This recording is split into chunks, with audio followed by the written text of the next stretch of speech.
NEET के 2026 aspirants, बेटा आज मैं आप लोगों के लिए लेके आया हूं एक बहुत ही तगड़ा पेपर फिजिक्स का, जिसको अगर आपने कंप्लीट कर लिया तो बेटा आपका फिजिक्स वीक रह ही नहीं सकता। समझ में आ रही है बात? इस क्वेश्चंस को आपको पॉज करना है, सॉल्व करना है एंड आंसर चेक करना है। आपको पूरा सॉल्यूशन देखने की जरूरत नहीं है अगर आपका आंसर सही है तो। और बेटा मैं लिख के देता हूं कि अगर आपने ये सारे क्वेश्चंस कर लिए, इस वीडियो को एंड तक देखा, तो गारंटी मैं कहता हूं कि आपके नंबर तो बढ़ने ही तय हैं। बेटा ये क्वेश्चन जो मैं लेके आया हूं पूरा रिसर्च करके, I have 15 years of experience in this. So बेटा आपके लिए पूरा रिसर्च करके 45 क्वेश्चंस का एक मॉक टेस्ट 1 लेके आया हूं। इसको हम कंप्लीट सॉल्व करेंगे विदाउट एनी टाइम वेस्ट। जो चैनल को फर्स्ट टाइम देख रहे हैं बेटा, वो ध्यान से पूरे चैनल पे आप देख सकते हो पीवाईक्यू वगैरह मस्ट डू क्वेश्चन सारे करवा रखे हैं। ठीक है, तो let's begin with the session. पहला क्वेश्चन है बेटा, आप लोग स्क्रीनशॉट ले लो एंड ट्राई करो। सो देखो, when a body is moving vertically up with constant velocity, then match the following. Work done by lifting force is negative, total work done by all the forces is positive, work done by gravitational force is zero. अब एक बात बताओ, lifting force जो है भाई, moving with constant velocity, जैसे कि अगर मैंने एक बॉडी बना ली, अब ये बॉडी के ऊपर एक तो लग रहा होगा gravitational force that is mg, और एक लग रहा होगा इस पे फोर्स अपवर्ड डायरेक्शन में। अब अगर ये कांस्टेंट वेलोसिटी से चल रहा है तो क्या F बराबर mg लिख सकता हूं? बोलो यार, F बराबर mg लिख सकता हूं। अब ये जो फोर्स है ये ऊपर की तरफ लग रहा है और इसका डिस्प्लेसमेंट भी ऊपर की तरफ है, तो work done by the lifting force negative, ये तो गलत हो जाएगा क्योंकि ये क्या है, फोर्स के डायरेक्शन में ही डिस्प्लेसमेंट आ रहा है। और total work done by all forces positive, zero. भाई हमें क्या पता है work done, work energy theorem से, work done net is equal to the total change in kinetic energy. अब भाई कांस्टेंट वेलोसिटी से चल रहा है तो काइनेटिक एनर्जी में तो कोई चेंज आएगा क्या? नहीं आएगा। तो टोटल वर्क डन, अच्छा मैच करना है हमको, तो यहां पर देखो सेकंड का क्या आ रहा है हमारे पास C, फर्स्ट का क्या आ रहा है हमारे पास B, और work done due to mg क्या होगा, नेगेटिव, क्योंकि फोर्स नीचे की तरफ है, डिस्प्लेसमेंट ऊपर की तरफ है, तो ये कैसा आ गया बेटा, नेगेटिव। तो हमारे पास क्या आ रहा है, फर्स्ट का B, सेकंड का C, थर्ड का A। So option 1 will be the correct choice. कितने बच्चों का ये सही क्वेश्चन आया था बेटा? At the start of the video I am saying, अपना एक target score, right your target score. Target score आप लिखो, ओके। आपको ये चेक करना है बेटा कि out of 180 how much you are getting. ठीक है बेटा, so let's see the next question. देखो, choose the correct statement about rotational motion. इनमें कुछ कुछ क्वेश्चंस का डायग्राम गायब है, इसलिए मैं देख रहा था। देखो, choose the correct statements about rotational motion. Total torque on a system is independent of origin if the external force is zero. Yes, that is true. बोले यार ये तो सही है, कोई दिक्कत ही नहीं है इसमें। टॉर्क जो क्या होता है बेटा, टॉर्क इज इक्वल टू होता है फोर्स इंटू परपेंडिकुलर डिस्टेंस। जब नेट फोर्स ही जीरो है तो फिर आपके पास ओरिजिन की कोई जरूरत नहीं होती। Angular momentum L vector is and angular velocity omega are always anti parallel vectors, that is wrong. भाई in the direction of omega आपको एल वेक्टर मिलेगा। We can not have total external torque equal to zero while net external force is equal to zero. ये तो गलत ही बात है, कोई ऐसा जरूरी नहीं है। हो सकता है कि नेट फोर्स जीरो हो और नेट टॉर्क भी जीरो हो, कोई ऐसा गारंटी नहीं है। The centre of gravity always coincides with the centre of mass, that is absolutely wrong. Centre of gravity वो पॉइंट होता है बेटा जहां पर ग्रेविटी का टोटल फोर्स एक्ट कर रहा है, और सेंटर ऑफ मास वो पॉइंट होता है जहां पर पूरी बॉडी का मास एक्ट कर रहा होता है। तो हमारे पास करेक्ट आंसर क्या आ रहा है बेटा, that is option 1 will be the correct choice. Let's begin with the next question. इसका मैं आपको आंसर बता देता हूं, ऑप्शन 3 इसका करेक्ट आंसर है। Let's see the question. If gravitational force between the planet and the sun were proportional to r की power -5/2 then the time period would be. Okay, तो देखो बेटा यहां पर से क्वेश्चन क्या कह रहा है, ऐसा आपके पास एक सन है और एक प्लैनेट ऐसा रिवॉल्व कर रहा है। अब आप देखो ध्यान से जरा कि इनके बीच में जो फोर्स आएगा, फोर्स क्या आएगा, F बराबर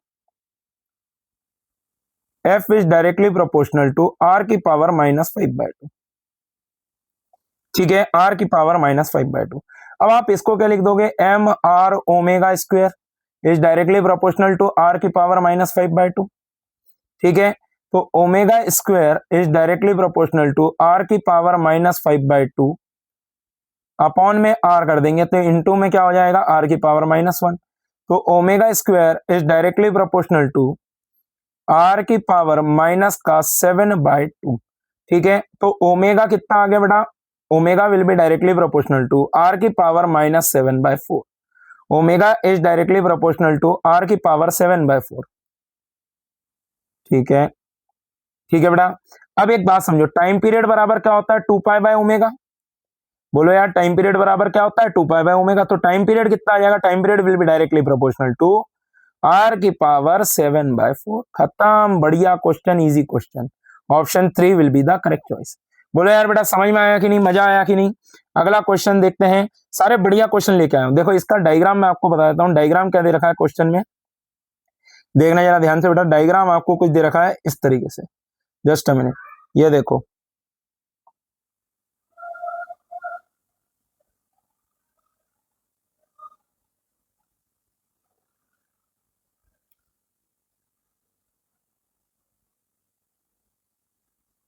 ये देखो, इस टाइप से आपको कुछ डायग्राम दे रखा है बेटा, देखना जरा ध्यान से। ठीक है, अब आप देखो यहां पर से इसका आपको एरिया दे रखा है A, and the velocity moving over here is 8 metre per second. ठीक है बेटा, यहां पर आपको एरिया दे रखा है 2a and the velocity is 3 metre per second. ठीक है बेटा, यहां का एरिया आपको दे रखा है 1.2a और वेलोसिटी v, आपको v निकालना है। तो बेटा हमें यहां पर क्या यूज करना है, सबसे पहले तो equation of continuity, that is a1v1 is equal to a2v2 plus में a3v3। सुनना बेटा ध्यान से जरा, यहां पर आपको नीचे की तरफ आपको कॉन्सेप्ट भी मिल जाएगा, कोर कॉन्सेप्ट। इधर नीचे की तरफ आप देख लेंगे तो आपको कोर कॉन्सेप्ट भी मिल जाएगा कि आपको कौन सा कॉन्सेप्ट इस्तेमाल करना है इस वीडियो में। तो यहां पर से आप देखो क्या बनेगा हमारे पास, 8a बराबर क्या बनेगा बेटा, 2a इंटू में 3 प्लस में 1.2a इंटू में v।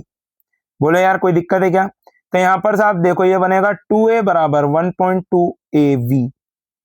a से a को काटेंगे तो v बराबर कितना बनेगा, 20/12। v बराबर कितना आ गया बेटा हमारे पास, 20/12। मतलब कि कितना आ जाएगा ये हमारे पास, 5/3 मीटर पर सेकेंड। ठीक है बेटा, करेक्ट आंसर क्या आ रहा है मेरे पास, option 4 will be the correct choice. बढ़िया question, easy question, NEET level question. देखो क्वेश्चन नंबर 5 की ओर चल रहे हैं। That is assertion is mean free path of a gas molecule varies inversely as the distance as the density of the gas. Reason, mean free path varies inversely as pressure of the gas. Just a minute बेटा, तो देखो बेटा lambda का हमारे पास formula क्या होता है, पहली बात तो ये समझो, लैम्डा बराबर होता है आपके पास 1/√2 पाई डी एन स्क्वायर। ठीक है, अब नहीं, डी स्क्वायर एन होता है ना, हाँ। अब एन जो होता है वो मास पर यूनिट वॉल्यूम होता है। ठीक है, मास per unit volume, M N बराबर होता है मास पर यूनिट वॉल्यूम। ठीक है, तो यहां पर से आप देखो ये आपको डेंसिटी के बराबर देगा, तो यहां पर से आप जब प्लेस करेंगे तो यहां पर से आपके पास क्या बनेगा, ये बेसिकली आपको फॉर्मूला क्या बना के देगा, लैम्डा बराबर 1/√2 पाई डी स्क्वायर, यह बनेगा रो और ऊपर आएगा एम। तो यहां पर से आप एक बात समझो कि lambda is inversely proportional to क्या आ रहा है, डेंसिटी। ये याद रखना बेटा, ये रिलेशन याद करने लायक है। Lambda is inversely proportional to density, तो मतलब पहला पॉइंट तो सही है। अब देखो pressure is directly proportional to density, PM is equal to rho RT के हिसाब से क्या होता है बेटा, PM is equal to rho RT के हिसाब से pressure will be directly proportional to density. तो यहां पर से आप देखोगे तो lambda will be inversely proportional to the pressure as well. But एक बात बताओ, क्या रीजन से मैं असर्शन को प्रूव कर पा रहा हूं, क्या नहीं कर पा रहा हूं। तो yes, assertion is true, reason is true, but reason is not the correct explanation of the assertion. That is option 2 will be the correct choice. I hope कि आपका यही आंसर आया होगा। बढ़िया, अगला क्वेश्चन की ओर चलते हैं बेटा। देखो ध्यान से, बढ़िया क्वेश्चन है ये। सभी लोग बेटा क्वेश्चन को एंड तक देखना, सारे क्वेश्चंस को सॉल्व करना।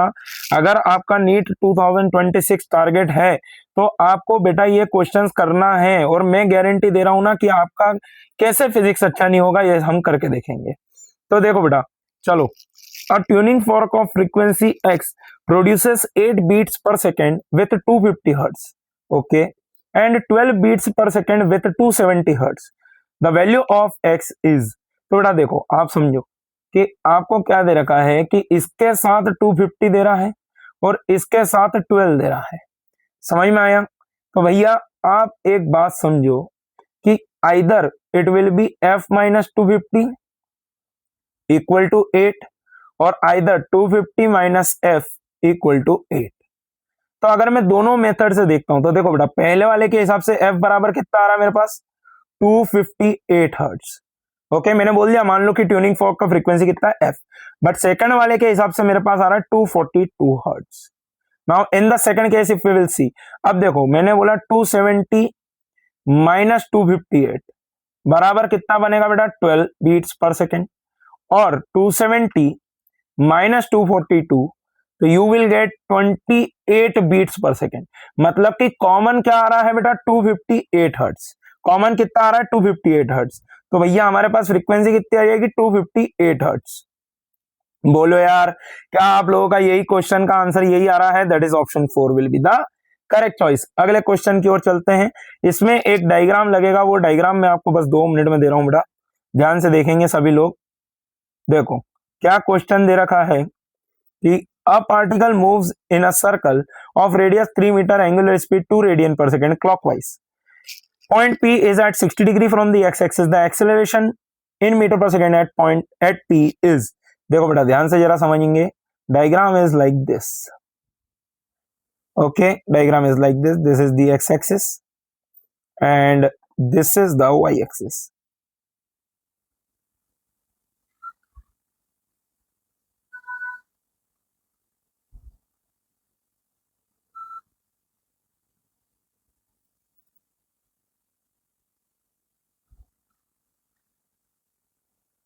This is the y-axis। अब आप देखो बेटा, समझना ध्यान से जरा, ये आपके पास क्या है, एक P पॉइंट है। ये P पॉइंट कितने डिग्री के एंगल पे है बेटा 60 डिग्री के एंगल पे है ना। अब आप देखो कि भाई आपके पास दो टाइप के आते हैं, एक तो आता है tangential acceleration that is R alpha, और एक आता है radial acceleration that is R omega square. अब टेंजेंशियल एक्सेलरेशन तो जीरो हो जाएगा, क्यों? क्योंकि alpha equal to zero, omega constant दे रखा है। बोलो यार यस और नो।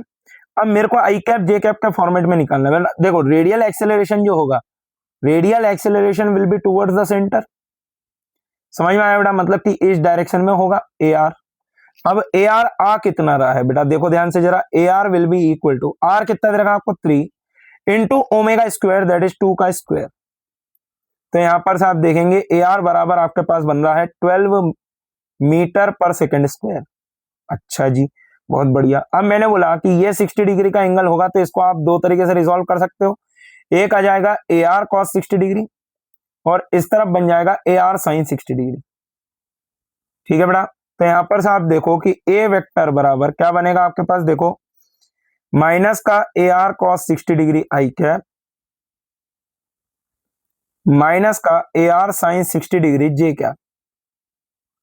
ठीक है बेटा? तो ए वेक्टर बराबर क्या बनेगा आपके पास, माइनस का 12 कॉस 60 मतलब 1/2 आई कैप माइनस 12 √3/2 जे कैप। तो यहां पर से आप देखो बेटा, ए वेक्टर बराबर क्या बनेगा आपके पास, माइनस का 6 आई कैप माइनस का 6√3 जे कैप। ओके, तो हमारे पास करेक्ट आंसर क्या आ रहा है बेटा, that is option 1 will be the correct choice. अगले क्वेश्चन की ओर चलते हैं बेटा, ध्यान से देखेंगे सभी लोग, सारे क्वेश्चन को सॉल्व करते जाना बेटा, एंड में आप मेरे को अपना स्कोर जरूर बताना। The energy of a photon is increased by a factor of 4 then its momentum. तो देखो बेटा, हमें एक चीज पता है, E is equal to HC by lambda, और हम एक और चीज लिख सकते हैं कि lambda is equal to H by P, है ना। तो यह E बराबर कितना आ रहा है आपके पास, HC by H by P।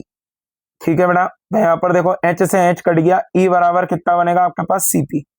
तो क्या मैं बोल सकता हूं कि energy is directly proportional to momentum. ठीक है? तो अगर एनर्जी को आपने किससे से बढ़ाया है, बाय फैक्टर ऑफ 4, तो भैया हम लिख सकते हैं E1 अपॉन में 4E1 that is equal to P1 upon में P2। तो P2 बराबर क्या बन जाएगा बेटा, 4 times of P1।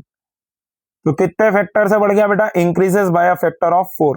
That means option 3 will be the correct choice. अगले क्वेश्चन की ओर चलते हैं। Gravitational field k upon x cube in x direction, k equal to constant, taking potential v equals to 0 at infinity, the value at v at a distance x is।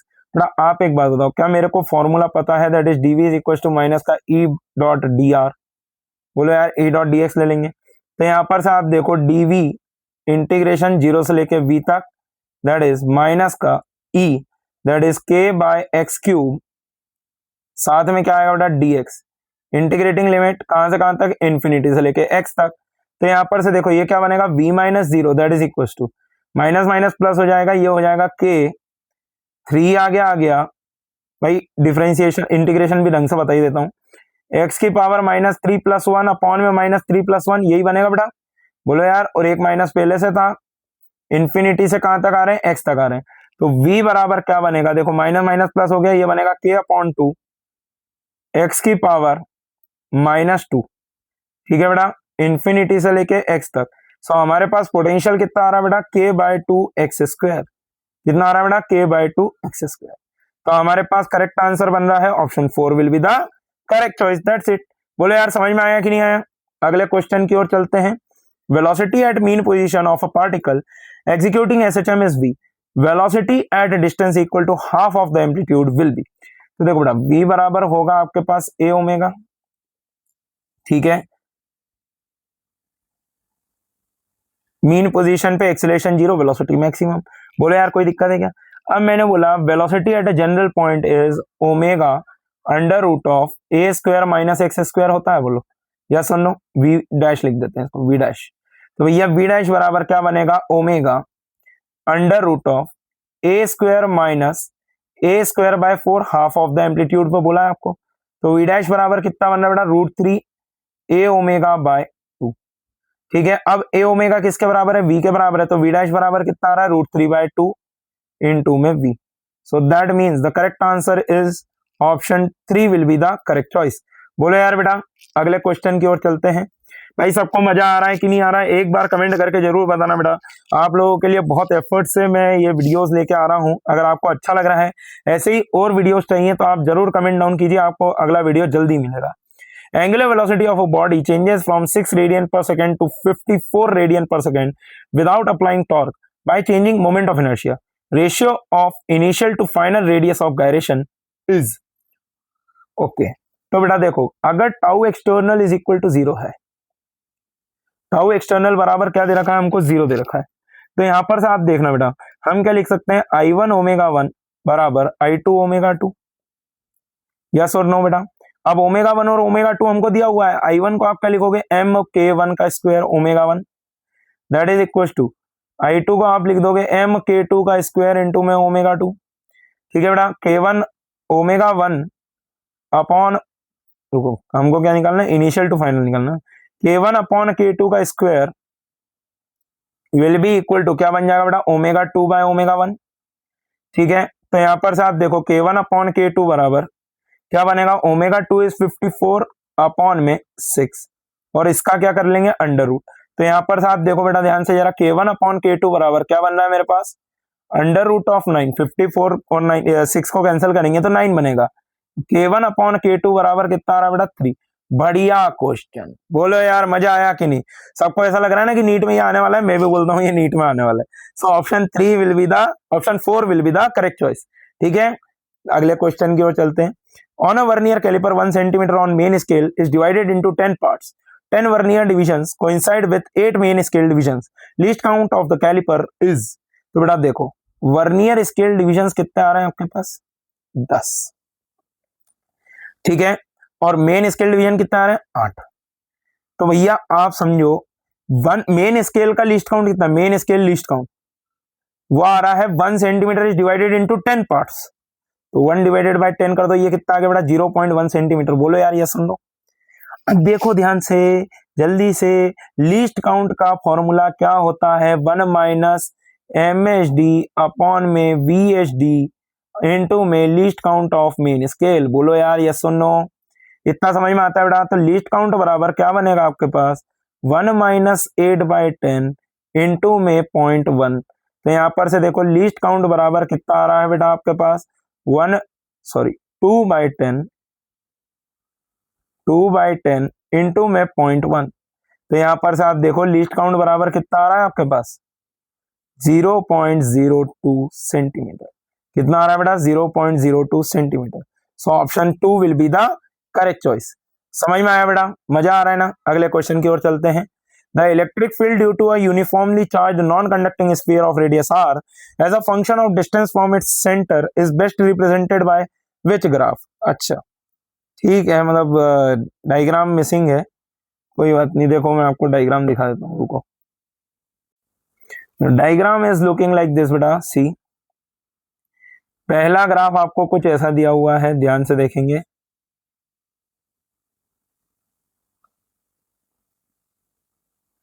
देखो यहां पर से positive चलेगा ऐसे, और फिर ये ऐसा आपको दे रखा है, ये पहला ग्राफ दिया हुआ है, ये आर दे रखा है। This is the option 1। Okay, second option क्या दिया हुआ है बेटा, देखना ध्यान से जरा। This is the again x axis y axis, ठीक है, and the graph is looking like this. इधर से इधर तक गया and then it is going like this, ठीक है। This is the R again, है ना। सब इलेक्ट्रिक फील्ड वर्सेस डिस्टेंस के ग्राफ है बेटा। Now the third one, third graph क्या दिया हुआ है बेटा, देखो जरा ध्यान से।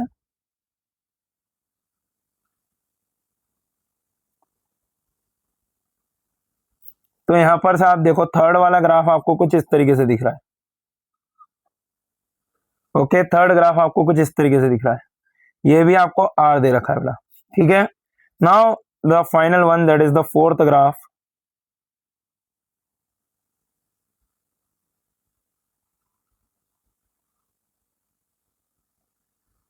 बेटा इस टाइप का क्वेश्चन नीट में आने के बहुत ज्यादा हाई प्रोबेबिलिटी, बहुत ज्यादा हाई प्रोबेबिलिटी ऐसा।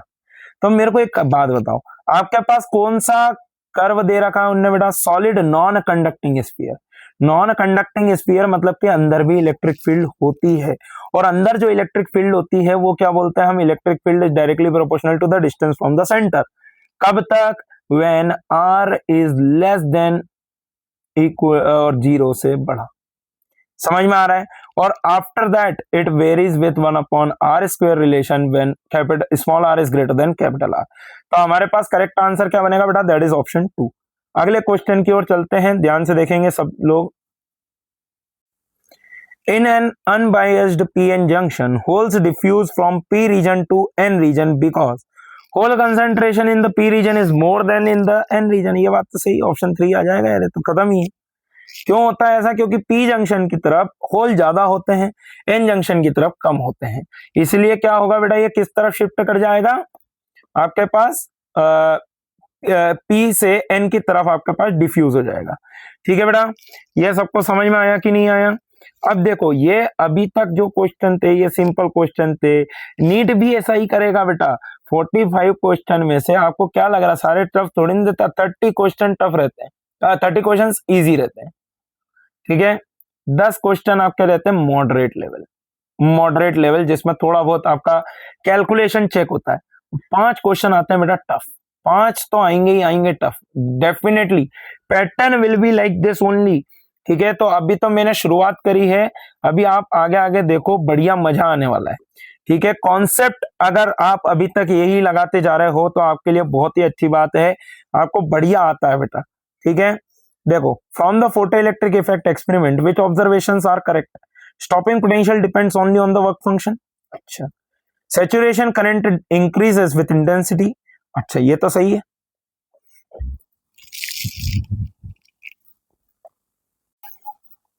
तो देखो ये तो भैया फ्रीक्वेंसी के ऊपर भी डिपेंड करता है ना यार, वर्क फंक्शन तो, सॉरी वर्क फंक्शन बोल रहा हूं, स्टॉपिंग पोटेंशियल।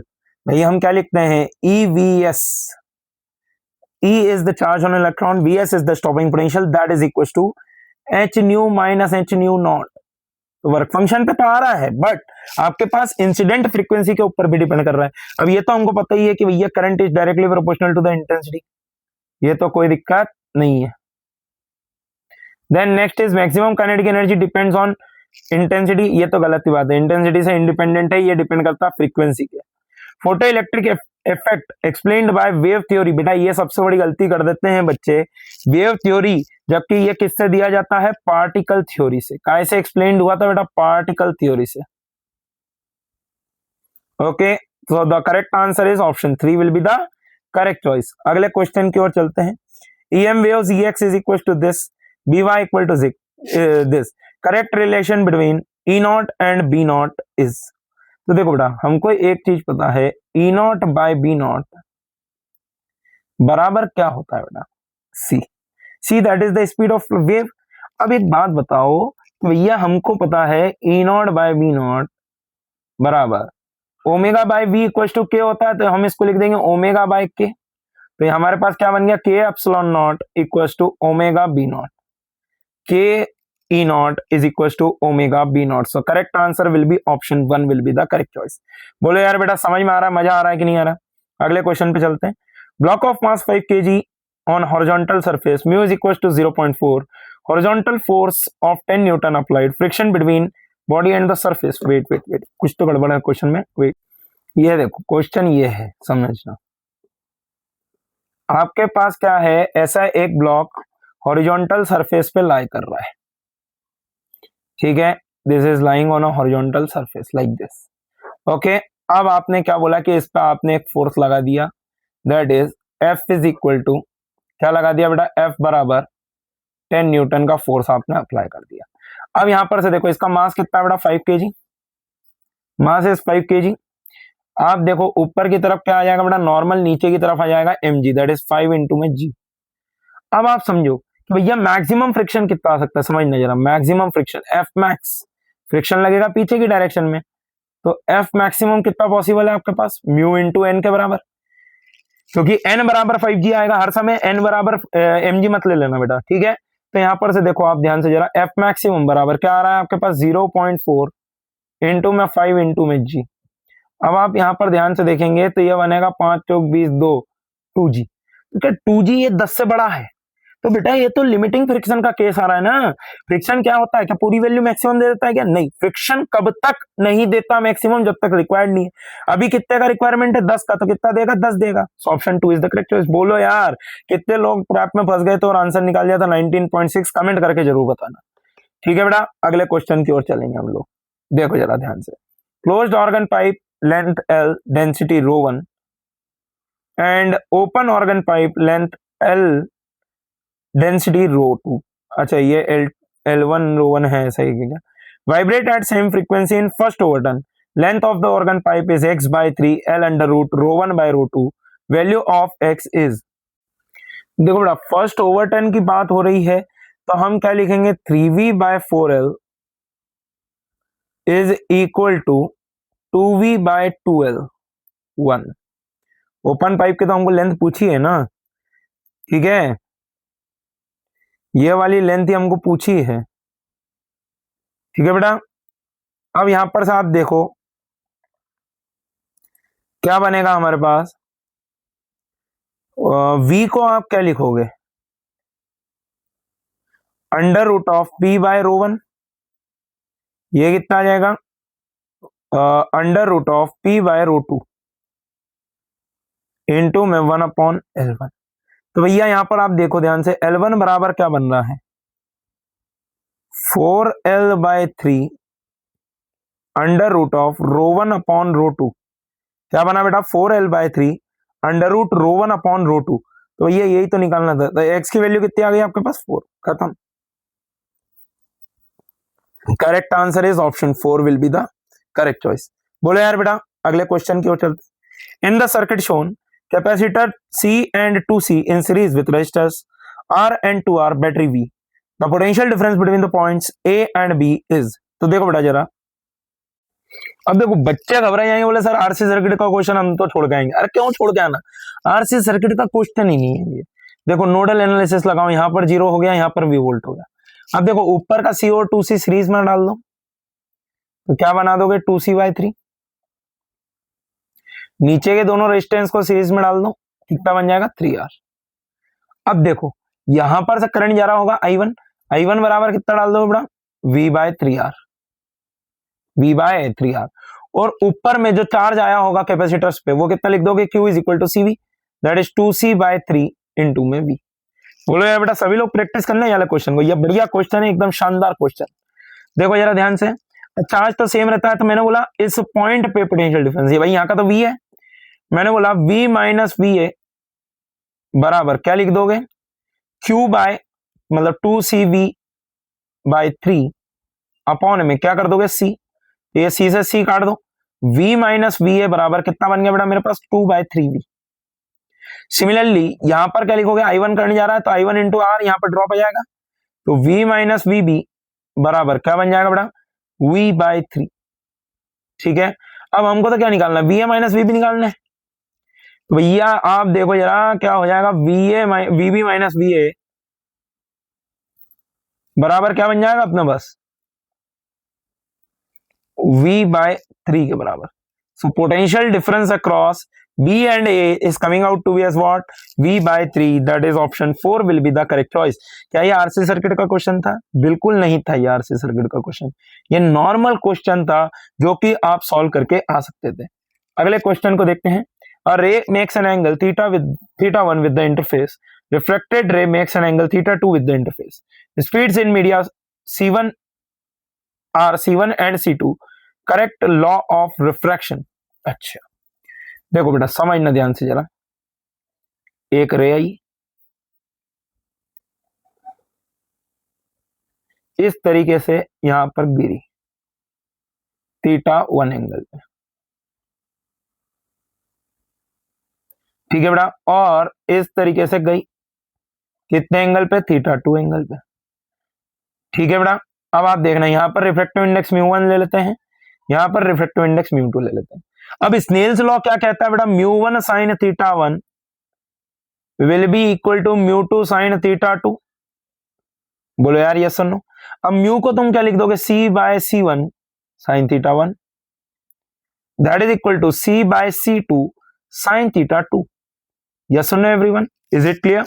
C से C को काट दो, क्या मेरे पास आ जाएगा C2 sin θ1 बराबर C1 sin θ2। Very easy question, very good question. बोलो यार बेटा इजी और टफ दोनों है ये क्वेश्चन, बढ़िया क्वेश्चन है। तो sin θ1 by C1 is equal to sin θ2 by C2, that is option 2 is the correct choice। अगले क्वेश्चन की ओर चलते हैं।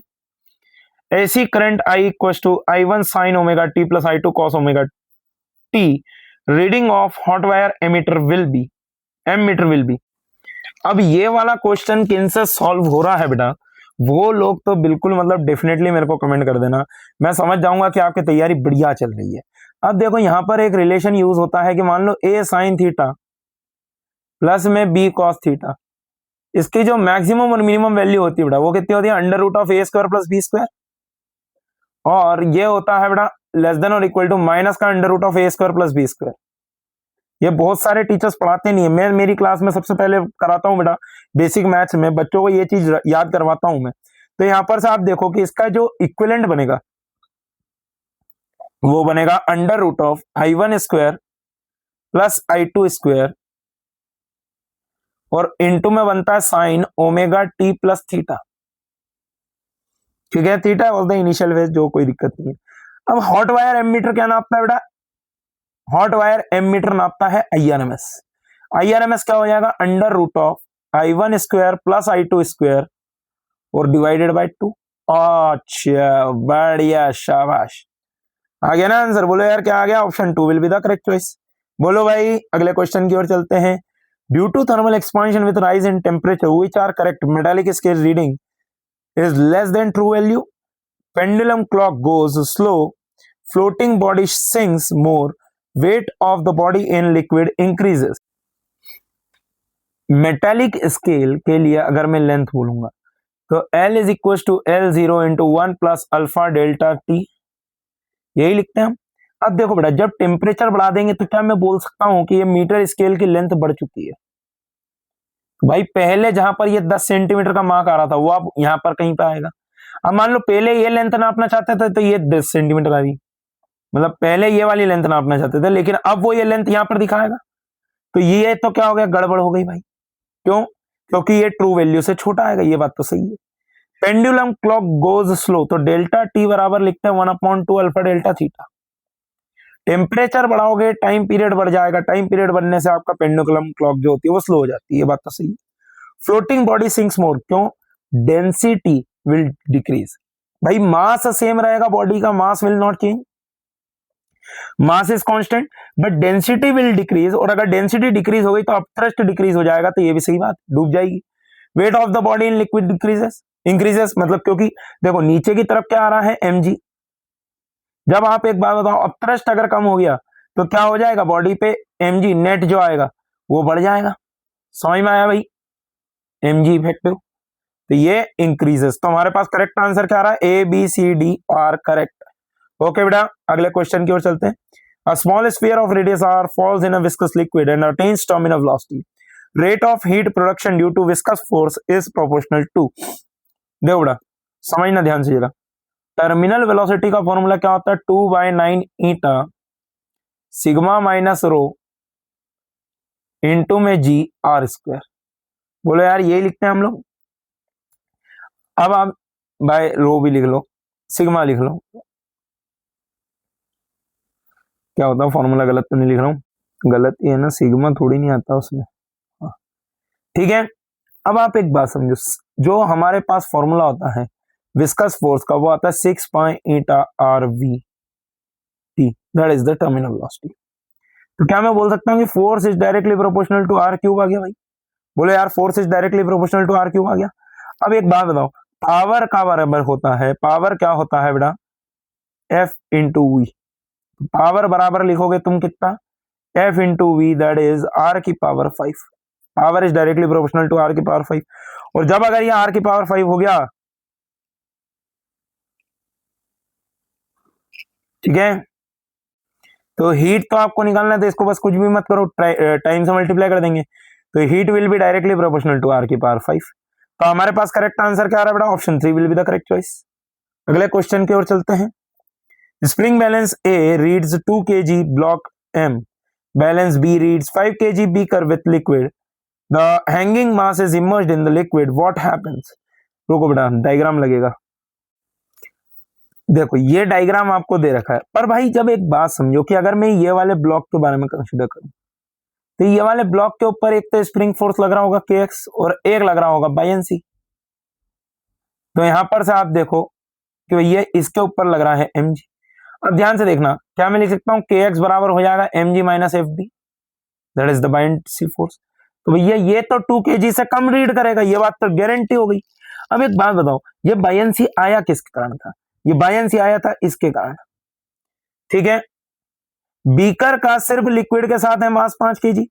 अब यार इसने लिक्विड ने इस मास के ऊपर बायंसी लगाया कुछ, तो भैया ये मास इस लिक्विड के ऊपर लगाएगा बायंसी नीचे की तरफ, एक्शन रिएक्शन पेयर। तो भैया ये भी क्या होगा, अभी 5 kg से कम रीड करेगा, मोर देन 5 kg रीड करेगा। तो हमारे पास करेक्ट आंसर क्या आएगा, option 3 will be the correct choice. बढ़िया इंपॉर्टेंट क्वेश्चन, ठीक है बेटा। अगले क्वेश्चन की ओर चलते हैं। देखो assertion energy is released in nuclear fission, ठीक है। total binding energy of fission fragments is larger than total binding energy of parent nucleus।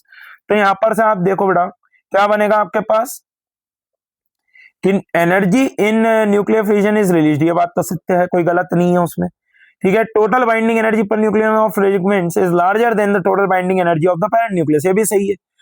Energy release कब होगी, जब भैया जो फाइनल आ रहा है उसके पास ज्यादा एनर्जी होगी, सही आते कि नहीं है। तो हमारे पास करेक्ट आंसर क्या आ रहा है, that is option A will be the correct choice, that is option 1 will be the correct choice. और हमारे पास यहाँ पर फॉर्मूला याद रखना, एनर्जी बराबर हम क्या लिखते हैं बेटा, डेल्टा एम सी स्क्वायर, ये याद रखेंगे सभी लोग फॉर्मूला। या फिर एनर्जी बराबर मास का डिफेक्ट का ले लो, डेल्टा एम इन एएमयू, और इसको सीधा मल्टीप्लाई करना 931.5 इलेक्ट्रॉन वोल्ट में कन्वर्ट हो जाएगा, ठीक है बेटा। अगले क्वेश्चन की ओर चलते हैं। In the circuit diodes X and Y are ideal, battery equal to 10 volt, connected between A and B, resistors 90 ohm with X, 15 ohm, 10 ohm, minimum and maximum currents are respectively. रुको diagram लगेगा, देखो बेटा ये diagram आपको दे रखा है, और मैं बता रहा हूं बेटा इस टाइप का क्वेश्चन आता ही आता है, जेई मेंस में भर भर के पूछा है, एनटीए ही पेपर बनाने वाला है, तो ये आएगा ही आएगा। तो आपको ऐसी गलती बिल्कुल नहीं करनी है। अब आप देखो अगर इस तरीके का डायग्राम है तो मेरे को आप एक बात बताओ, क्या ये रिवर्स बायस हो गया? तो वाई वाले को हटा दो, बचेगा क्या सिर्फ और सिर्फ आपके पास? तो भैया आपके पास बचेगा क्या? यहां पर से आपके पास ये आ रहा है देखो 90 और 10 ओम रेजिस्टेंस सीरीज में, तो ये टोटल रेजिस्टेंस कितना बन गया? आर बराबर 100 ओम। बोलो यार आर बराबर क्या बन गया बेटा? 100 ओम बन गया। तो भैया करंट इन द सर्किट बराबर क्या बन जाएगा आपके पास? 10 अपॉन में 100, तो व्हाट यू विल गेट? आई बराबर 0.1 एम्पियर। आई बराबर कितना आ रहा बेटा? 0.1 एम्पियर। तो एक केस तो ये बना, उनने ऐसा बोल रखा है कि अलग अलग केस लेना है, यहाँ पर थोड़ी सी गलती थी। तो बेटा एक बार तो हमने ये ले लिया, अब दूसरी बार में आपको क्या करना है, यहाँ पर बड़ा डंडा ले लो, यहाँ पर छोटा डंडा ले लो। तो अब इन the second case what will happen, y जो होगा ये x हो गया आपका रिवर्स, और ये हो गया अभी सीरीज में, तो ये क्या बन जाएगा आपके पास? Forward bias. तो 25 r in the second case बराबर क्या हो जाएगा? 25 ओम। तो r in the second case is 25 ओम, तो I बराबर क्या बन जाएगा? 10/25, दैट इज 2/5। तो I बराबर आ रहा है 0.4 एम्पियर। तो मैक्सिमम कितना आ रहा है बेटा? 0.4 एम्पियर। मिनिमम कितना आ रहा है? 0.1 एम्पियर। सो दैट मीन्स, अच्छा मिनिमम और मैक्सिमम पूछा, उल्टा मत लगा देना बस। So option 2 will be the correct choice. ठीक है बेटा, अगले क्वेश्चन की ओर चलते हैं। Electric field E vector is equal to 2 E nought by 5 I cap plus 3 E nought by 5 J cap.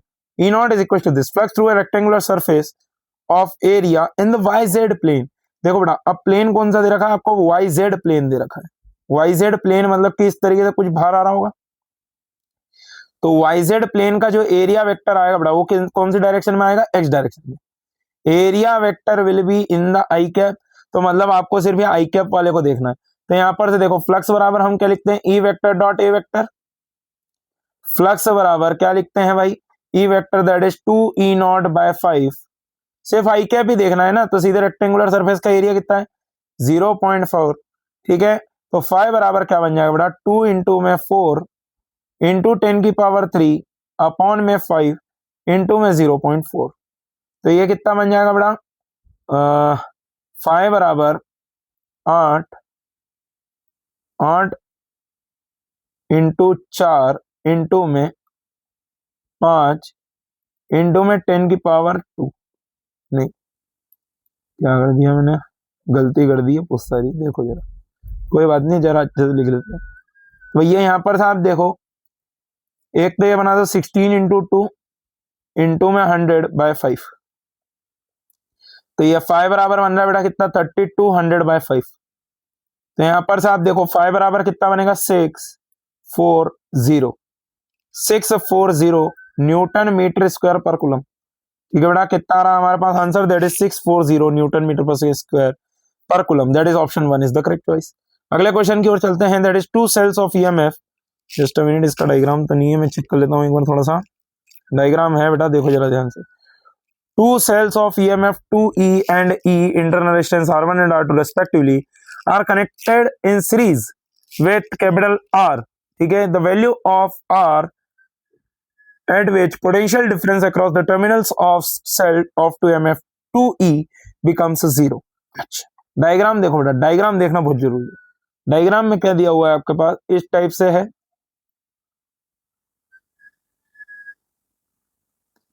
ठीक है,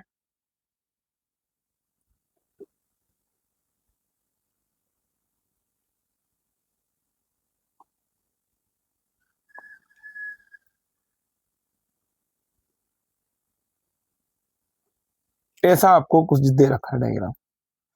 अब देखो ये E है, ये 2E है। ठीक है बेटा, अब देखो 2E वाले का इंटरनल रेजिस्टेंस कितना है? R1, और E वाले का इंटरनल रेजिस्टेंस है R2। ठीक है बेटा, अब आप एक बात को समझो कि भाई ये R1 R2 तो सीरीज में आ जाएंगे, इनको आप R1 प्लस R2 ले लो कंबाइंड। यहां पर से ये रेजिस्टेंस हो गया कैपिटल R। बोलो यार यस और नो। अब यहां पर देखो 2E और E का बैटल चल रहा है, ये आ जाएगा E इस तरीके से। 2E और E का बैटल चला, ये आ गया E इस तरीके से। अब यहां पर से देखो नेट करंट जो आएगा इसमें से I, मैंने बोला मान लो इस तरफ करंट जा रहा है, तो I बराबर कितना बनेगा बेटा? आप देखना ध्यान से जरा, E अपॉन में R प्लस R1 प्लस में R2। अब हमको क्या बोला, इसके अक्रॉस पोटेंशियल डिफरेंस 0 होना चाहिए। तो मैंने बोला आप यहां से चलना चालू करो ए से बी तक, तो हम क्या लिखेंगे वी ए। अब देखो छोटे डंडे से बड़े डंडे जा रहे हैं तो प्लस का 2e माइनस का IR1 that is equal to VB। अब VA माइनस VB 0 होना चाहिए, तो ये हमारे पास बन जाएगा 2e minus IR1 that is equal to 0, है ना। तो यहां पर से देखो 2e बराबर क्या बनेगा बेटा, E अपॉन R प्लस में R1 प्लस में R2 इंटू में R1। ठीक है यार बेटा, E से E को काट दो, ये हो गया 2R बराबर 2R प्लस में 2R1 प्लस में 2R2 बराबर हो गया R1। ठीक है बेटा, एक छोटी सी गलती हो गई ना यार, ये भी बड़ा डंडा इधर ही है, तो ये 3e बन जाएगा टोटल, सॉरी इधर कितना बनेगा 3e, तो यहाँ पर से 3e आएगा, यहाँ पर 3R1 बचेगा। ठीक है, बाकी सब कुछ सही है, कोई दिक्कत नहीं है। तो यहाँ पर से आप देखो 2R बराबर क्या बन रहा है बेटा आपके पास, R1 minus 2R2, R1 minus 2R2, तो कैपिटल R बराबर क्या बन रहा है बेटा, R1 बाई 2 माइनस R2, यह आपके पास आ रहा है एक्सटर्नल रेजिस्टेंस। तो हमारे पास करेक्ट आंसर क्या आ रहा है बेटा, that is option 3 will be the correct choice. कितने बच्चों का स्कोर, चलो अभी आगे ही बात कर लेते हैं। An electric dipole is placed perpendicular to an infinite line charge. The correct statement is dipole is attracted towards the line charge, dipole is repelled away from the line charge, dipole experiences no force, dipole experiences force as well as torque. तो बेटा यहां पर से आप देखिए,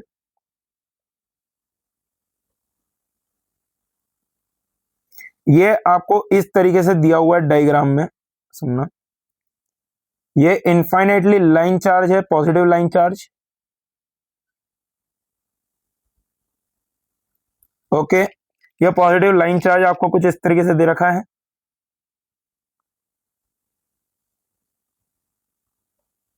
ना।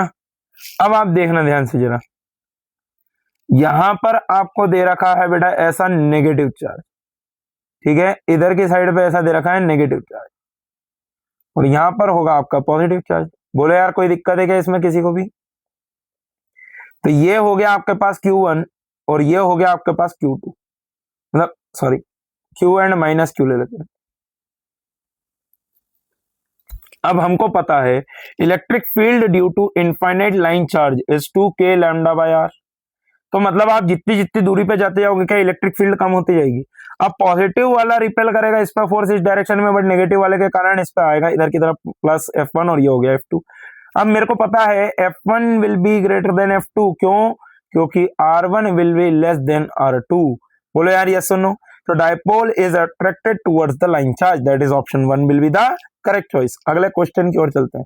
A particle charge Q of mass m moves along x-axis with velocity v, enters a region of electric field E and magnetic field B, for which configuration may the net force be 0। अच्छा देखो बेटा, सबसे पहली बात समझो कि charge particle किधर move कर रहा था, एक्स एक्सिस के अलॉन्ग मूव कर रहा था, ठीक है। अब आप एक बात समझो, मैग्नेटिक फील्ड, अब मैं बोलता हूं पहले बी के अलॉन्ग बात कर रहे थे, वी अलॉन्ग वाई है, तो आपके पास बी वी क्रॉस बी आपके पास कैसा आएगा बेटा, जेड डायरेक्शन में आएगा। तो ई बी अलॉन्ग अगर जेड हो जाएगा तब तो मामला सेट नहीं है क्योंकि पॉजिटिव चार्ज है। अब देखो E along Y B along Z, अब ई अलॉन्ग आपने वाई कर दिया तो वाई के अलॉन्ग क्या हो गया, एफ बराबर क्यू ई फोर्स आ रहा है। तो भैया आपको बी किस डायरेक्शन में चाहिए रहेगा, अगर इसको काउंटर करना है तो आपके पास बी क्रॉस बी करके नीचे की तरफ आना चाहिए, ठीक है। वी क्रॉस बी करके कैसा आना चाहिए बेटा, नीचे की तरफ। तो आपके पास बी कैसा आना चाहिए, अलोंग द जेड डायरेक्शन, मतलब कि ये तो सही है। बोलो यार, तो हमारे पास ऑप्शन क्या आ रहा है 2, क्योंकि आप जब वी क्रॉस बी करोगे वो आपके पास कैसा आएगा, माइनस जे कैप कह लो, ठीक है। तो ये आपके पास करेक्ट आंसर आ रहा है, कोई दिक्कत नहीं है। अब बेटा अगर मैं आपसे बात करूं, ये 30 में से अगर आप लोग अभी तक 25 क्वेश्चन सॉल्व कर पा रहे हो, या फिर अगर आप लोग अभी तक के 22 क्वेश्चंस तक सॉल्व कर लिए हो, तो आपकी तैयारी बहुत बढ़िया चल रही है बेटा। इसी तरीके से लगे रहो और सारे क्वेश्चंस को सॉल्व करो। लास्ट तक वीडियो को जरूर देखना बेटा, 2-3 क्वेश्चन बहुत शानदार लेके आने वाला हूं। और जो लोग चैनल को फर्स्ट टाइम देख रहे हैं बेटा, सब्सक्राइब जरूर कर लेना, क्योंकि एक दो पेपर और करने वाले हम लोग, बहुत बढ़िया वाले। देखो आगे चलते हैं। Wire P carries a current 50 ampere fixed, wire Q above P carries 25 ampere same direction, weight equal to 0.075 newton per metre, distance D from P so that Q is suspended by magnetic repulsion. अच्छा देखो देखो देखो देखो देखो क्या है question, diagram से लगेगा लगेगा।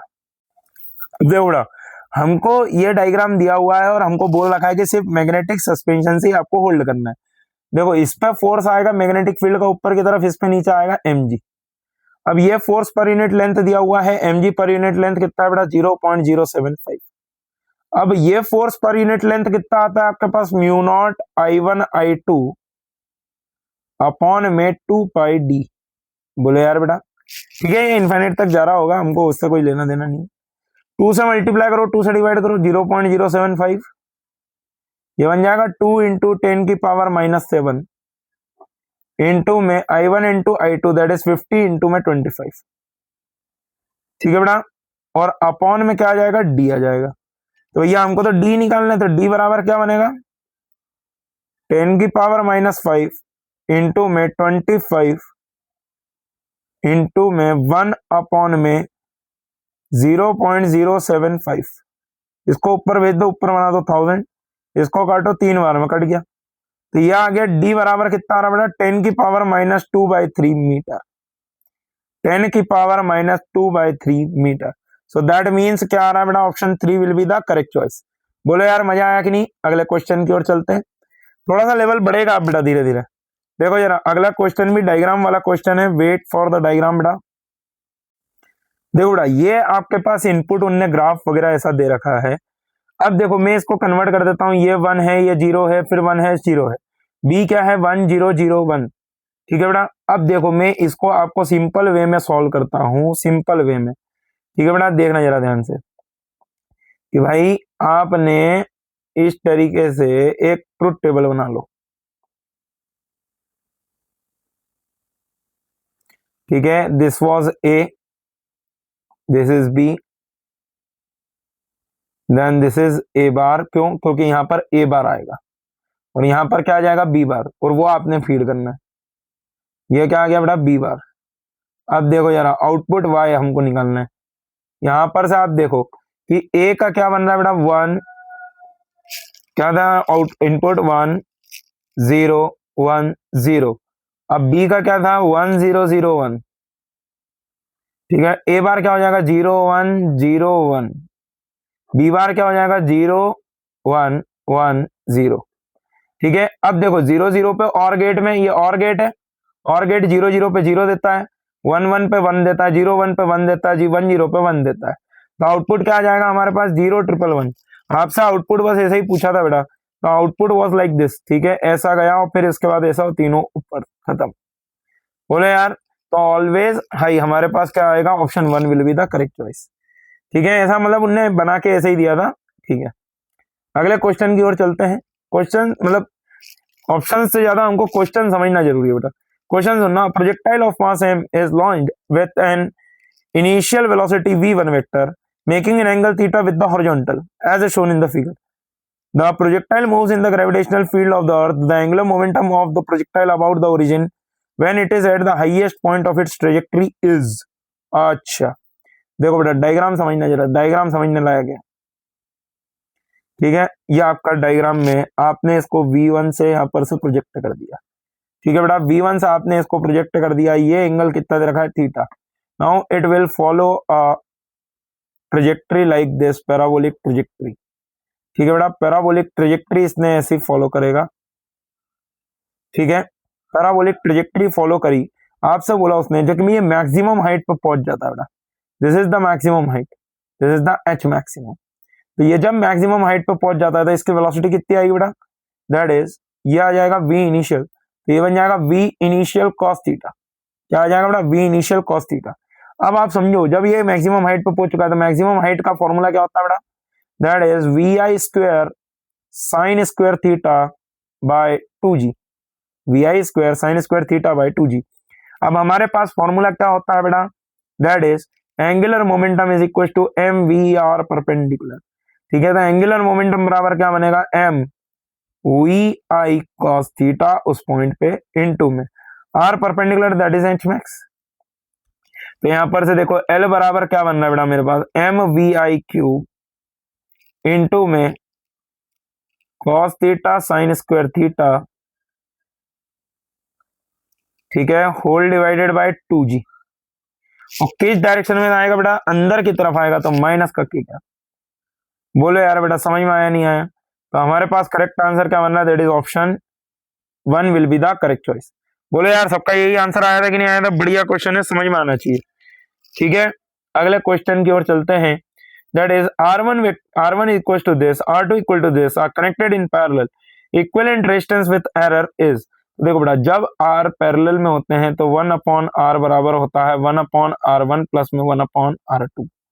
तो हम क्या लिखते हैं बेटा, ये बन जाता है dr अपॉन में R स्क्वायर बराबर dr1 अपॉन में R1 का स्क्वायर प्लस में dr2 अपॉन में R2 का स्क्वायर। अब dr तो हमको चाहिए, R स्क्वायर निकाल लो भाई, पहले पैरेलल कॉम्बिनेशन सॉल्व कर लो। 1/4 प्लस 1/4 बराबर बन जाएगा 1/R। तो R बराबर बन गया कितना 2, R बराबर कितना आ गया बेटा 2, 2 का square that is 4, that is equal to dr1 कितना आया बेटा हमारे पास 0.8 अपॉन में 16 प्लस में 0.4 अपॉन में 16। ठीक है बेटा, तो dr बराबर क्या बन रहा है आपके पास, देखना जरा ध्यान से, 1.2 अपॉन में 16 इनटू में आ गया 4, 4 से 4 काटेंगे 4 टाइम्स में, dr बराबर आ रहा है मेरे पास 0.3, dr बराबर कितना आ रहा है बेटा 0.3। तो हमारे पास आंसर क्या बन रहा है 2 plus minus 0.3, that is option 4 will be the correct choice. बढ़िया क्वेश्चन, नीट वालों को ये जनरल टीचर बोल देते हैं कि मत करो नहीं आएगा, मैं बोलता हूं कि सब कर लो सब आएगा। ठीक है, अगले क्वेश्चन की ओर चलते हैं। Swimmer speed in still water, अच्छा क्वेश्चन का लैंग्वेज थोड़ा बताता हूं। The speed of a swimmer in still water is 20 metre per second. The swimmer की स्पीड दे रखी है, ठीक है। The speed of river water is 10 metre per second, okay, and is flowing due east, flowing due east. ठीक है बेटा, if he is standing on the south bank and wishes to cross the river along the shortest path, the angle at which he should make his stroke with respect to the north is given by। देखो बेटा समझना,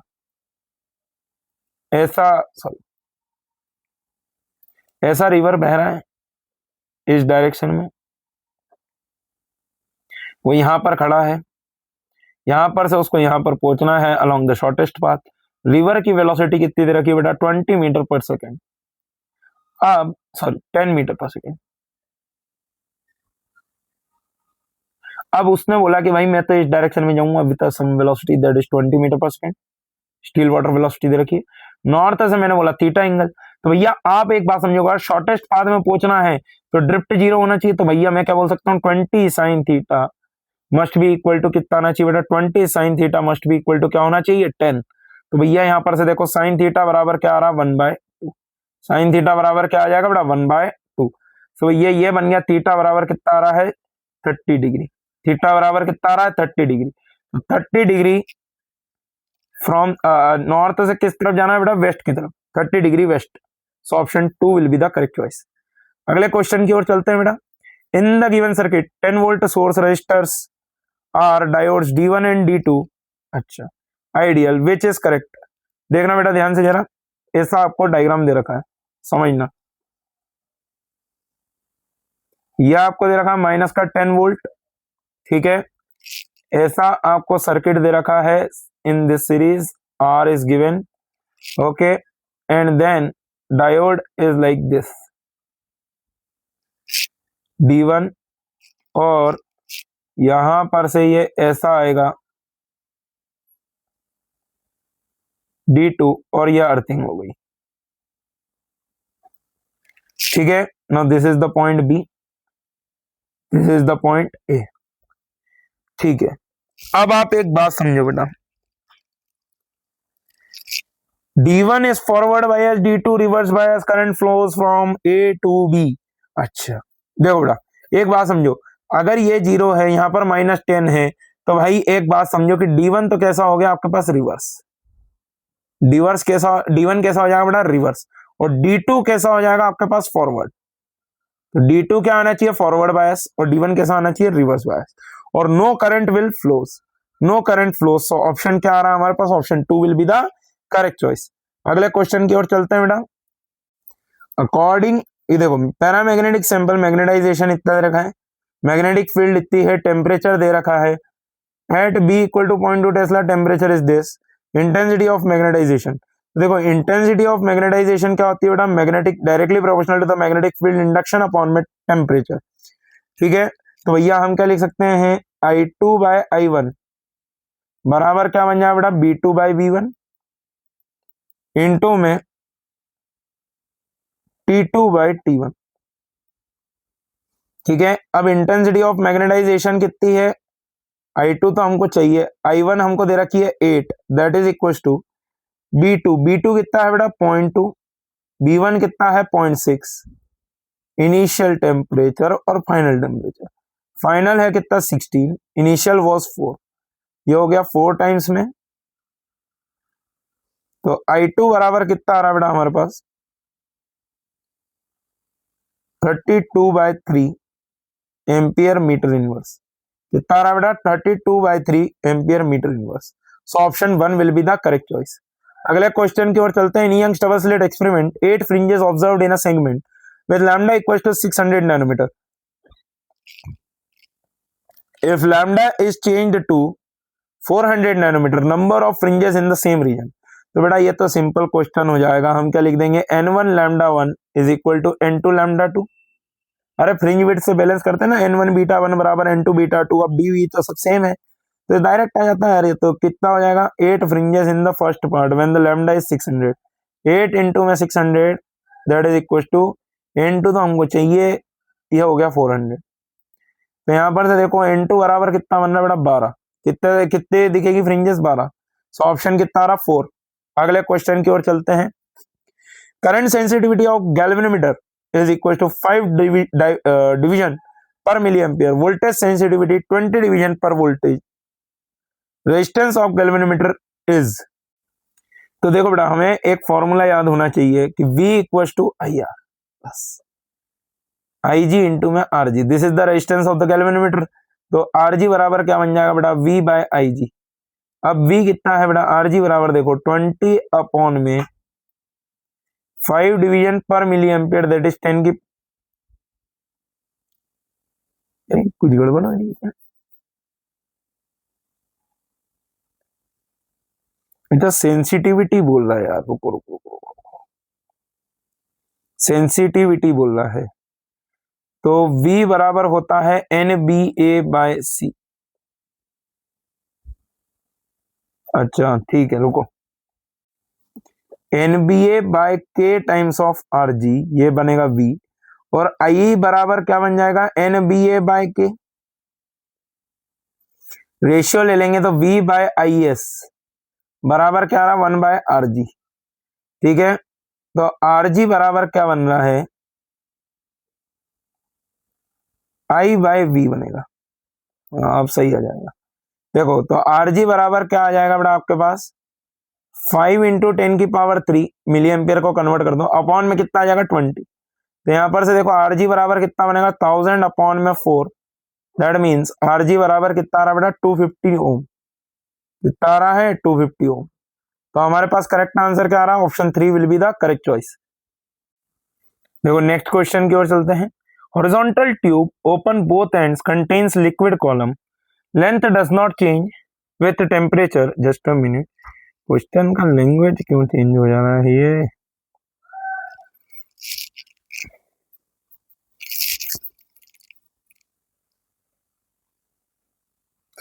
a horizontal tube open at both ends contains liquid column of liquid, the length of the liquid column does not change with the temperature, let gamma be the coefficient of volume expansion, okay, of the liquid, and alpha is the coefficient of linear expansion of the material of the tube, then the correct relation is gamma equals to 3 alpha। अरे बोलो यार, gamma क्या है, volume expansion of the liquid, अच्छा नहीं नहीं liquid का देखा, रुको रुको रुको, gamma equal to 3 alpha direct मत डाल देना बेटा, यहाँ पर देखो ध्यान से कि गामा इक्वल टू 3 अल्फा में उनने क्या दे रखा, गामा क्या है, coefficient of volume expansion of the liquid. अब आप ध्यान से देखो, क्या मेरे को एक चीज पता है कि वॉल्यूम बराबर होता है एरिया इंटू में लेंथ। बोलो यार बेटा वॉल्यूम बराबर क्या होता है, एरिया इंटू में लेंथ। अब यहाँ पर ध्यान से देखो क्या बनेगा मेरे पास, वॉल्यूम ऑफ द ट्यूब बराबर हम क्या लिखेंगे, V nought into 1 plus gamma delta T. बोले यार volume of the tube is 1 plus gamma delta T. अब लेंथ तो जो उसका चेंज हो रहा है उसका तो आप कुछ नहीं कर सकते, तो गामा ऑफ लिक्विड बराबर क्या करना चाहिए भाई, इसको आप क्या लिखोगे, एरिया बराबर A naught into 1 plus 2 times of alpha delta T. बोलो यार तो gamma of liquid must be equals to 2 times of alpha. Length तो वैसे भी एक्सपांड कर ही रहा है ना, so option 2 will be the correct choice. ठीक है बेटा, अगले क्वेश्चन की ओर चलते हैं। Work done in raising the temperature of 5 mole of helium adiabatically through delta T is W. Work done in isobaric process for same delta T is। ठीक है, तो भाई देखो आइसोबारिक प्रोसेस में वर्क डन बराबर क्या लिखते हो, delta Q N C P delta T minus N C V delta T. अब जब एडियाबेटिकली आपने करा तो वर्क डन क्या होता है, N R delta T upon gamma minus 1। ठीक है, तो वर्क डन बराबर क्या बनेगा, N R delta T 5 mole of gas है, ठीक है, गामा माइनस 1। हीलियम है तो मोनो एटॉमिक गैस, तो गामा कितना हो जाएगा 5/3। तो W बराबर क्या बनता है 3/2 एन आर डेल्टा टी। ठीक है, now in this one what you will get, work done is equal to Cp minus Cv is nothing but the R, that is N R delta T. Work done in the isobaric, तो W dash बराबर क्या आ रहा है बेटा 2/3 times of W। कितना आ जाएगा बेटा 2/3 times of W। So option 4 will be the correct choice. बोले यार समझ में आया कि नहीं आया। और ये माइनस का आता है, ये माइनस का आता है, गामा माइनस 1 नहीं होता, 1 माइनस गामा होता है, तो ऊपर माइनस लगाना पड़ेगा। तो यहाँ पर भी -2/3 आएगा, सॉरी तो ये 3 होना चाहिए, तो माइनस का 2W/3 that is option 2 will be the correct choice. अगले क्वेश्चन की ओर चलते हैं। 2 point line sources S1 and S2 are 24 centimeter apart. A convex lens of focal length 9 centimeter is placed between them. Distance from one source so that the image of both form at the same point.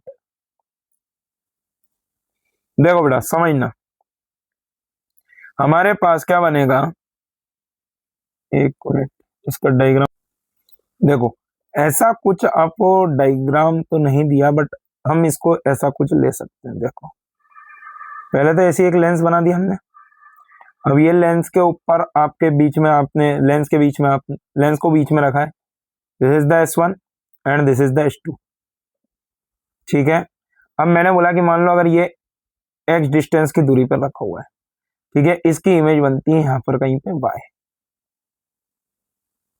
ठीक है बेटा, तो यहाँ पर से आप देखना जरा ध्यान से, तो भैया ऑब्जेक्ट डिस्टेंस भाई हमारे पास होता है 1/v माइनस 1/u बराबर 1/f। तो भैया आप देखो 1/y minus 1/-x that is equal to 1/9 हो जाएगा, कॉन्वेक्स लेंस है, कोई दिक्कत नहीं आएगी।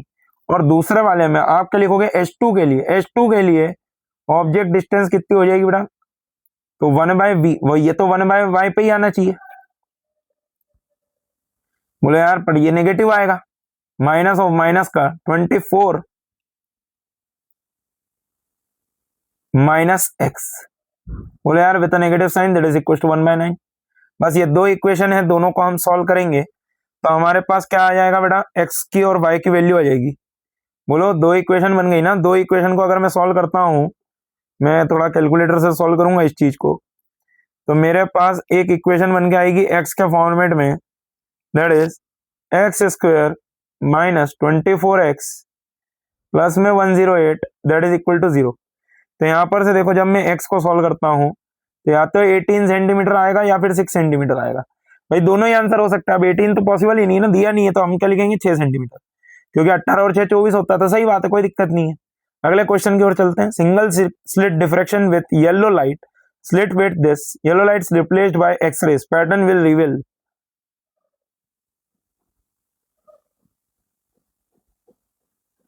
तो देखो डिफ्रैक्शन कब दिख सकता है कि जब वेवलेंथ ऑफ लाइट छोटी हो।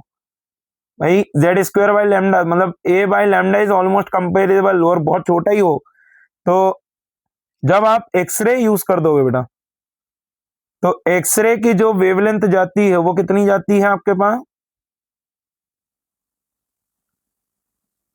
ये लैम्डा क्या होना चाहिए, कंपेरेबल होना चाहिए डिफ्रैक्शन के लिए, है ना, या फिर ये इससे बड़ा हो। तो भैया एक्सरे का जो वेवलेंथ आता है वो तो बहुत छोटा होता है, wavelength of X ray is very very less than A, तो भैया हम क्या बोलेंगे, डिफ्रैक्शन तो ऑब्जर्व ही नहीं होगा। So option 2 will be the correct choice. अगले क्वेश्चन की ओर चलते हैं। Alpha nucleus bombards heavy nucleus charge Z e, distance of closest approach. तो बेटा देखो, डिस्टेंस ऑफ क्लोजेस्ट अप्रोच हम क्या लिख सकते हैं, K Z E into E by R square, sorry R, distance of closest approach that is equal to half M V square. खत्म question. ठीक है, बस इसको ही करना है, हमको सॉल्व करना है and you can get the answer. तो R is inversely proportional to क्या आ रहा है बेटा, 1/m, that is option 2 will be the correct choice. अगले क्वेश्चन की ओर चलते हैं। Particles A and B move for equal time on a straight line. ठीक है, रुको, क्वेश्चन क्या है, मैं एक्चुअल क्वेश्चन आपको थोड़ा सा बता देता हूं।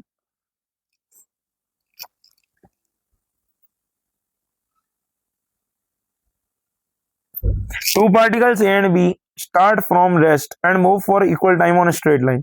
Particle A has an acceleration A बराबर आपको कितना दे रखा है बेटा, 2 metre per second square, and for the first half of the total time 4 metre per second square for the second half. अच्छा, ए के ही दो एक्सेलरेशन है, first half second half. Second half के लिए कितना, 4 metre per second square. The first half and the second half और the second half, the particle B has, अच्छा बी के पास क्या है भैया, समझना, फर्स्ट हाफ के लिए है 4 मीटर पर सेकंड स्क्वायर, और सेकंड हाफ के लिए कितना है बेटा, 2 metre per second square. Which particle has covered larger distance. तो बेटा आप एक बात समझो कि मान लो मैंने बोल दिया 2 सेकंड के लिए दोनों चल रहे हैं, इक्वल टाइम के लिए चल रहे हैं, 2 सेकंड मान लेते हैं। तो first half of the time by displacement of A in the first second. देखिए 0 से चालू हुआ तो हाफ इंटू 2 इंटू में 1 का स्क्वायर, तो भैया ये कितना आ रहा है, ऐसे 1 बराबर कितना आ रहा, 1 मीटर, ऐसे 1 बराबर कितना आ रहा, 1 मीटर। अब ए से 2 निकाल लेते हैं भाई, 1 मीटर, तो इससे चल रहा था 1 सेकंड तक, तो 2 इंटू में 1 प्लस में 1/2 इंटू में 4 इंटू में 1 का स्क्वायर, तो भैया ये कितना आ जाएगा, 4 मीटर। तो आपके पास total distance of the A will be equal to कितना आ जाएगा बेटा, 5 मीटर। अब देखो मैं बी निकालता हूं, तो एस बी 1 बराबर कितना आ जाएगा, 1/2 इंटू में 4 इंटू में 1 का स्क्वायर, तो एस बी 1 बराबर कितना आ रहा बेटा मेरे पास, 2 मीटर। अब एस बी 2 निकाल लो, तो ये कितना हो जाएगा, 4 इंटू में 1 प्लस में 1/2 इंटू में 2 इंटू में 1 का स्क्वायर। तो भैया ये भी देखो, ये 1 आ गया, 5 आ गया, 5 और 2 7, तो हम ये कह सकते हैं कि किसने ज्यादा डिस्टेंस कवर करा बेटा, option B, that is B ने ज्यादा डिस्टेंस ट्रेवल करा। बोले यार बेटा समझ में आया कि नहीं। इसी के साथ हमारे पूरे 45 क्वेश्चंस कंप्लीट हुए हैं, 45 क्वेश्चंस डन। अब आपका स्कोर कमेंट करके बताना बेटा कि out of 180 how much you are getting. ठीक है, if score is 150 plus then you are in a very safe zone बेटा। और अगर आपको और भी क्वेश्चंस प्रैक्टिस के लिए लगते हैं तो आप बिल्कुल कमेंट कीजिए। मिलते हैं अगले वीडियो में। So thank you so much everyone, bye bye, take care. And हाँ, जो लोगों ने अभी तक चैनल को सब्सक्राइब नहीं करा बेटा, चैनल को सब्सक्राइब करना मत भूलना और वेट करना अगले वीडियो का। Thank you.